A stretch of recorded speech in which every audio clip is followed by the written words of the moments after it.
How's it going? Shotstone Photography here, and today we're going to look at aviation photography settings. The settings that you use at an airshow will vary. This can be between the types of aircraft you are photographing or just by the airshow and the conditions on the day. When photographing airshows, I have some go-to settings, and this is what we'll look at in this video. Let's start with the constants. And the first one we'll look at is metering mode. I like to use center-weighted metering mode as it's a good choice for fast-moving subjects like aircraft where you want to keep the subject in the middle of the frame. The second thing we'll look at is camera mode. Now I like to use shutter priority because I like to be able to control that shutter speed. That shutter speed will vary depending on the aircraft or the conditions, but the constant is that I actually use shutter priority. We'll get into what speeds I use later on in the video. Next is ISO.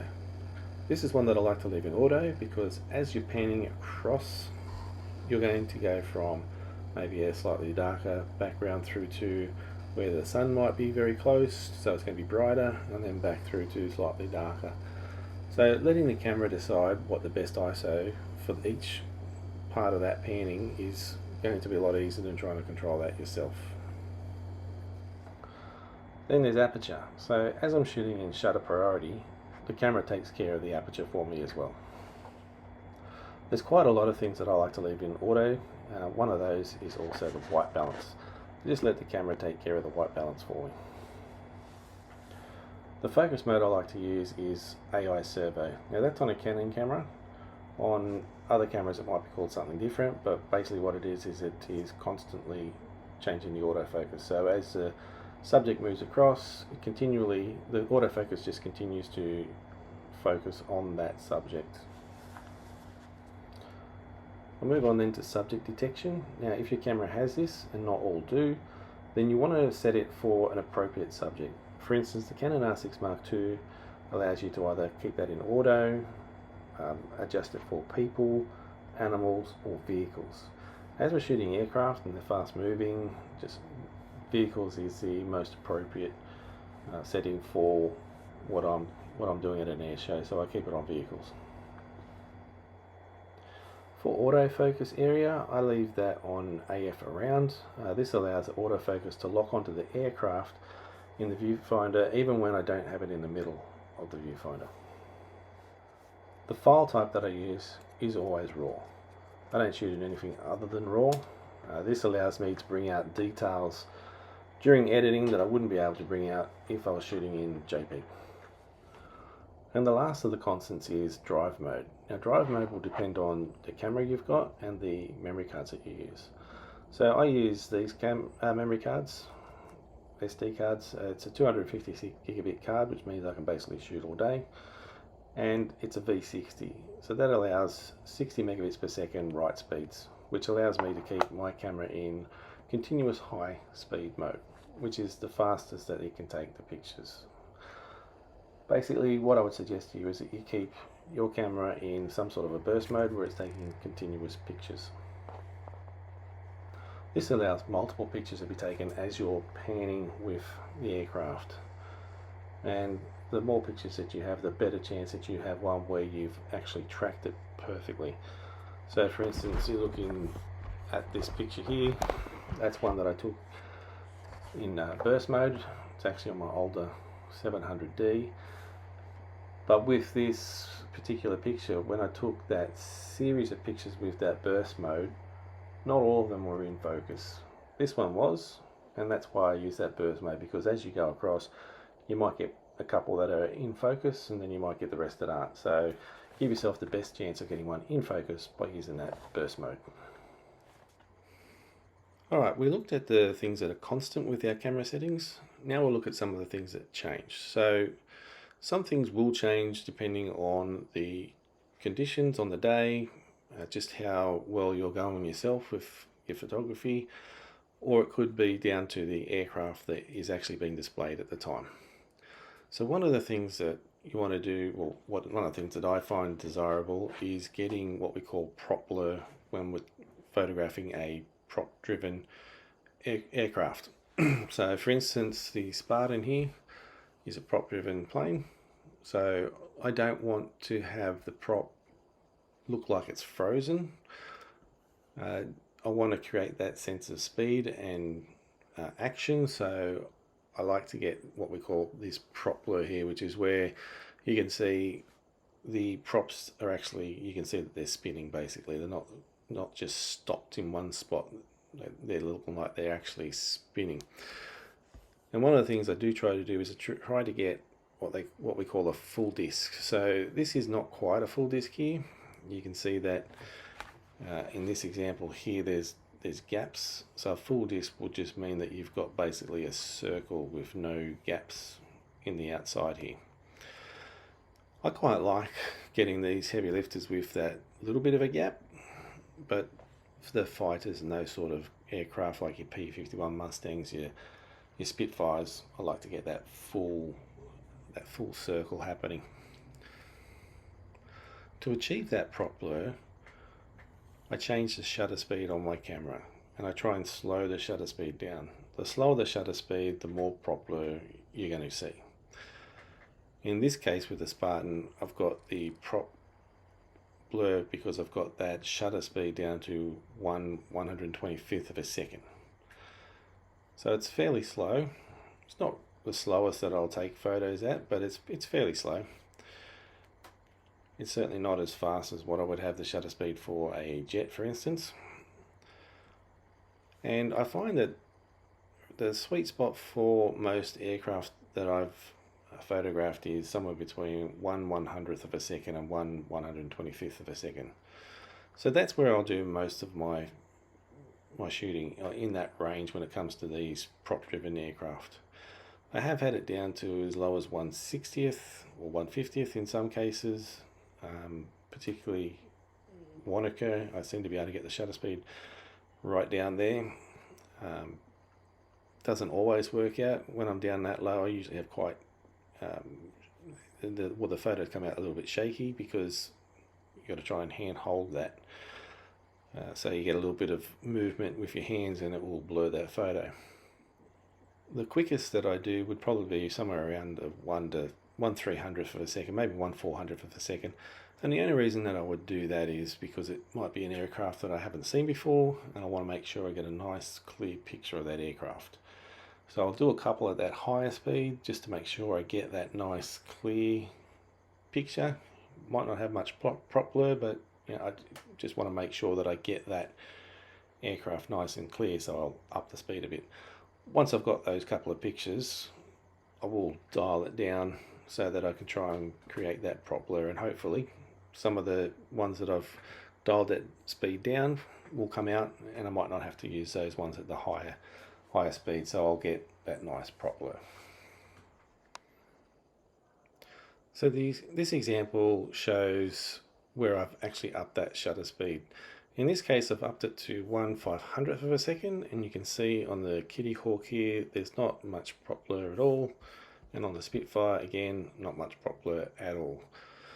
So that's not really what I'm looking for when I'm taking my photos. I do like to have that prop blur. But in this case, it was just the fact that I had the Kitty Hawk and the Spitfire flying together, which is something that I haven't really had before. So I wanted to make sure that I got a really clear picture of both, just so that I could have something from the day where both the Kitty Hawk and the Spitfire are flying together. And you can see, because I've upped that shutter speed, I've pretty much made sure that I've got a really nice in-focus picture of the Spitfire and also a really nice in-focus picture of the Kitty Hawk. After I've captured a couple of photos like this, then I'll dial down that speed to make sure that I try and get ones with the prop blur. And so an example of that is this one here, where I've got the two, and you can see I've got the prop blur. I don't quite have the full discs happening here. The shutter speed for this was 1/125th of a second. That's why sometimes I bring it down a bit more again, just so I can get those full discs. But you can see that with that 1/125th of a second, I still get some good prop blur. Shows the movement of the props, and then because I've got that movement, it should suggest that speed and action. One like this, you can see the full disc that I'm talking about, where there's really no gap. between, so it's got that full circle. And so that particular photo is shot at 1/80th of a second. So that's basically the difference. I've slowed that shutter speed down enough to get that full disc. I've had to obviously pan with the aircraft and match my lens moving to the actual aircraft itself moving. And because I've been able to do that, I've kept the aircraft nice and in focus. You can see the details quite clearly on there, but I've also managed to get that full disc. The next aircraft we'll look at is the helicopter. So with the helicopter, I bring the shutter speeds down even further. Now I'm trying to get this main rotor to have the blur. All I can suggest is that for the majority of helicopters, the main rotors must spin a lot slower than the props on an airplane. Because this is down to 1/40th of a second shutter speed, and I'm not getting even close to that full disc. I am on the smaller rotor at the back, so that obviously spins a lot quicker, so I've got that full disc. But on the main rotor, I'm maybe getting well, nearly half of the full disc, maybe a little bit less. So that suggests to me that they move a little bit slower, which means I've got to move my shutter speed down to try and capture that. The majority of the time I try and get my helicopters down to 1/30th of a second, but anywhere really between 1/60th of a second and as slow as I can bring that shutter speed down without blurring the subject. So here's another example of a photograph of a helicopter. On this particular one, this guy was moving pretty quickly. I had to actually up my shutter speed a little bit just to keep that helicopter in focus. You can see I've still got some blur on that main rotor, and on the tail rotor I've got the full disc again. In this case, I think it was 1/60th of a second I brought this the shutter speed to. The good thing with this particular photo though is I don't just have to rely on the main rotor blur plus this tail rotor blur that I've got here. Because he was so low to the ground, you can see that the ground's actually showing a lot of that motion blur as well, so that's giving that sense of speed and action to the photo. So the final type of aircraft we'll look at is obviously the jets. Now with the jets, we don't have any props that are going to provide us with the blur to show the action and the speed. All we have is the fact it's a jet. Usually you got some jet wash out the back, you might have the afterburner on as well, and that shows that sense of speed. But for these jets, because we don't have those props or the rotors to try and blur to give that sense of speed and action, I up the shutter speed. So what I normally shoot the jets at is about 1/2000th of a second. I've taken it up to 1/8000th of a second, but I don't think you really need to take it up that far. Basically it was just testing out the new camera at the time when I decided to take it up to 1/8000th of a second. But this is the normal speed I shoot at. This is actually at 1/2000th of a second. And you can see that I've been able to get a nice clear picture of the aircraft, so clear that you can see the two pilots quite clearly in the cockpit there. So again, this particular picture taken at 1/2000th of a second. And I mean, that's fast enough to get that nice, clear, in focus picture, and in this case, we capture the flares that he's ejecting out as well. Finally, here's an example of an aircraft that I shot at the 1/8000th of a second. So you can see here we've got the F-35, and this was at the Hunter Valley Air Show earlier this year. And to be honest, there's not much wrong with this picture. I mean, look at how clear it is. Shooting at that 1/8000th of a second, I was able to really just freeze it, and I mean you can read the name of the person here underneath anything basically on the plane. You can pretty much read if it's not too small like this sort of stuff, but everything else, quite easy to see that. It's nice and clear. But the other thing with that is your ISO levels will go up. You'll add a bit of grain noise into the picture, which you then have to take out with the denoise. So yeah, I've got a really nice clear picture here, but the ones that I was showing you before, the F-18, they were very clear as well. So just up to you what you want to shoot at. As I said, I normally do 1/2000th of a second. That's my go-to for aircraft. And if we look at some of the other ones I took on the day of that F-35, just see if we can find one. So that's at 1/2000th of a second as well. And you can see that's still pretty clear. You can read quite clearly the majority of the writing on that aircraft.